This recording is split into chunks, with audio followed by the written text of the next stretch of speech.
Hey guys, so today I wanted to talk to you about my skincare routine. I've done a few of these and I'll link them all below just so you can see how I've evolved over the past few years and how my skin has changed. Just a little bit about my skin. I do have acne-prone skin. It's something I've struggled with for a few years now, and my skin tends to be more on the oily side but fairly normal in some places.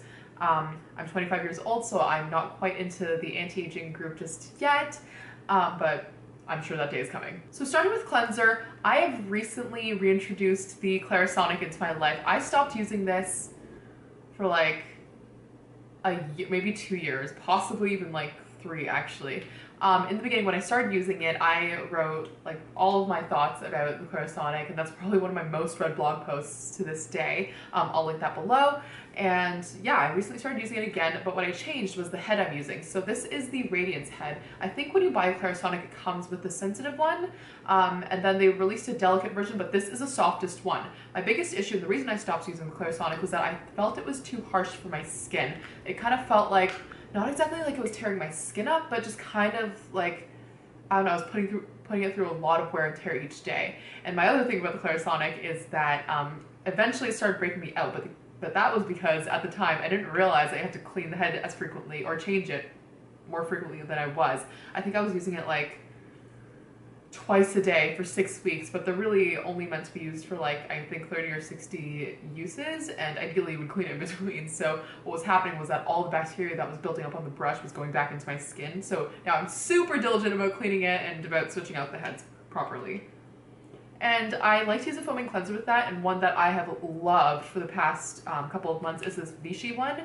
This is their Normaderm cleansing mattifying foam, so it actually pumps out as a foam. I actually have like none left, so I'm pretty sad about that, but it was incredible. It took off all my makeup, and yeah, just a really great product. It smells really good too. I find a lot of Vichy products smell kind of just really clean and fresh, but not soapy, which is nice. Next up, I'm getting back into toners. I had a crazy toner phase where I was like layering one on top of another, but I calmed down a little bit, and now I switch between 2. So first is the apple cider vinegar. This is just Brog's apple cider vinegar. I'm pretty sure this is like just... Next up is the Gentle Exfoliator from Clarins. I really like this product. It was a recommendation from Caroline Hearns, and I hadn't started using the Clarisonic yet, so I was just looking for something to mildly exfoliate my skin. I use this every other night. I do use it at nighttime because it contains a lot of AHAs, so it makes you a little bit photosensitive, so I try not to use it during the day. Next up is the Caudalie Perfect Serum. I talk about this all the time. I am a diehard user of this. I actually gave my skin a bit of a break because I do think it was getting used to it. So since I'd say about March, I hadn't really used any up until about a week ago. My skin loves it just as much as it ever did, and it's just a really, like, first of all, insanely delicious smelling, like not delicious, but like really good smelling product, and it just kind of helps my skin stay clear. And the other serum I'm using is one that I got from my esthetician. She works with this line called Repechage, and this is their Hydramedic Glyco-C Beta Hydroxy Serum. This is a little sample one she gave me. It's really good. It did help keep my skin clear. There was a time when I was just breaking out like crazy cystic acne. I wasn't even sure what was wrong. I must have been like really stressed out at the time. But this entire line, she actually gave me the cleanser and the moisturizer, was just like, don't use anything else for like 3 weeks. So I stuck with it for 3 weeks, and it really helped turn my skin around. But it is a little bit harsh, so I wouldn't recommend using it, you know, forever and ever. But I'm still using the serum, what little I have left, and I love it. I've been really lazy about moisturizer lately, so I've just been using the same one day and night. It's the Clarifying Day Oil from Dr. Hauschka. I really like this. I normally use the Josie Maran Argan Oil. I've kind of given that a rest just because I kind of like the oils in this one, especially since my skin was breaking out so much over the summer. This really did help my skin stay hydrated, but still felt like it was not, I don't know, clogging up my skin. So this is really nice. I'm about halfway done now. I think I've actually really overused this because I only bought this in August. But yeah, so this is really great. I probably will repurchase this if I can find it, but I've had a lot of trouble finding this in Canada, so if anyone knows, let me know.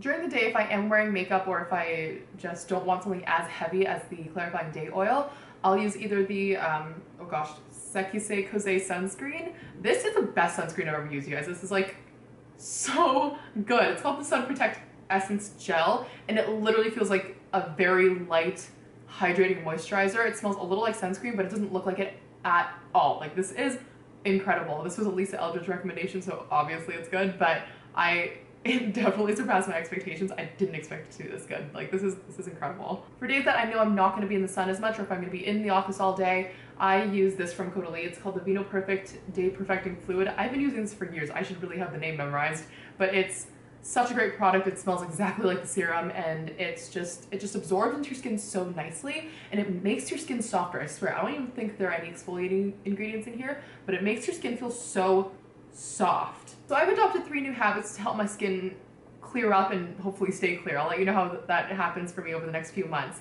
But the first is getting regular facials. So my esthetician is, first of all, amazing. She has so much experience and so much knowledge about skin and pustules and, like, I don't know, clogged pores like no one else I've ever known. She actually, like, narrates to me what she's doing while she's doing it, and she's incredible. Yeah, I'll link her website below because she's amazing. So I've been getting regular facials, I'd say like once every month, just to kind of help clear up my skin. And I honestly haven't been this regular at facial since I was in high school, but I do think it's helping, and my skin really was at that stage where it needed help. I mean, I wasn't doing quite enough to help kind of cleanse my skin. It was getting to a point where I couldn't cleanse my own skin properly. So going to my esthetician has really helped, and she's kind of brought me back to a more manageable state. The next thing I've been doing is actually doing a face mask, I'd say every other morning, like way more frequently than I think I used to. I've been switching between 2 clay masks just to help my skin stay clear and stay kind of cleansed throughout the day, because I do think for whatever reason my body's just overproducing oil and just getting, I don't know, it's just like there's a lot of infection happening, so I'm trying to keep everything as clean as I can. I'm switching between 2 masks at the moment. One is the Sisley Radiant Glow Express mask. This is like a red clay mask, and the Parsley Seed Cleansing Mask from Aesop. These 2 have been great. I think I like this one a little bit better. I think they're pretty similar, and this one's just half the price of the Sisley one, so if you had to choose one, go with this one. But this has been really fun to try, and like the texture of the balm is just really interesting. So if you want to try it, definitely go ahead. It's worth the money. It does work, but it's just really expensive. Okay, and the third thing I'm doing, and I don't even know if it's helping, but I really enjoy this. I'm taking these vitamins. They're the Hair, Skin, and Nails gummies from Turton's Pride. I was actually sent this product, and they're not paying me to talk about this or anything, but these are friggin' delicious. Like, I look forward to taking these. I'm always the worst with supplements. Like, I'm awful at taking like zinc or a multivitamin or whatever, but these, I like actively think about coming home and taking them. I don't even have to take them with a meal. I like them so much. They're like these little strawberry gummies, and they taste incredible. Like, I don't know if has everyone tried Gushers? They're like that, but without the liquid in the middle, so yeah. So that's it for me for skin lately. That's probably the routine I'm gonna stick with for a few more months because it's working. And yeah, I honestly haven't been wearing makeup for the past couple of weeks just because I want to work on my skin and just help it get to a good place.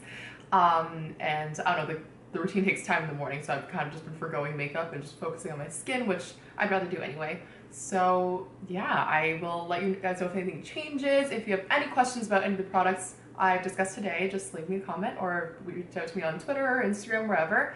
Yeah, if you like this video, give it a big thumbs up, and don't forget to subscribe if you're not subscribed already. I'll talk to you guys later. Bye!